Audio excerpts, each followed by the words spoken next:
Like a lot of you, I've done a lot of reflecting on the events of the past couple of weeks. We have a Ukrainian refugee senselessly stabbed to death on the subway. We have a young man, age 31, politically assassinated in front of the world. We have school shootings outside of the headlines. We have a good family friend who was just diagnosed with terminal cancer. We have another good family friend who just lost their son at way too young of an age.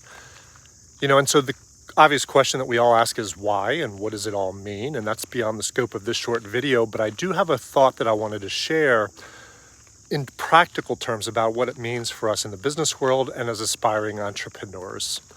There's a verse in the book of Psalms, chapter 39, verse 5, that says, life is but a vapor. One translation says, everyone is but a breath, even those who seem secure.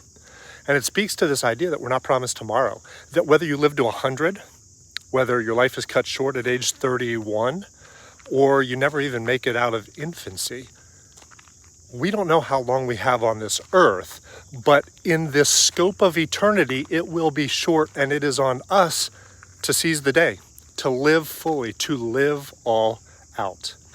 I talk with people a lot about sort of the inertia of stepping outside our comfort zones, leaving a job, maybe that you've done for a long time and you're good at it, but you realize there's something more. You have something in your heart that says, I want to start a business. I've always wanted to start a business.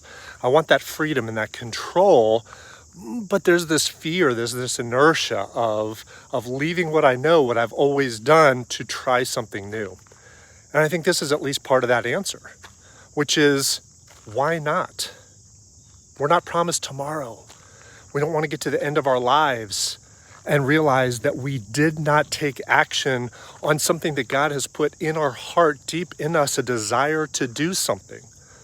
So my encouragement to you, friends, is to recognize that life is but a vapor. Take that vacation. Start the business. Start a family. Write the book. Whatever you have in your heart to do, now is the time to do it. Yes, it could be risky. There can be some fear there. But what if you don't have tomorrow?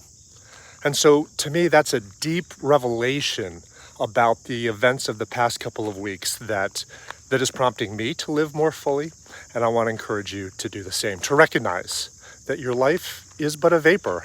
So live all out. Live life to the fullest, friends. Be blessed.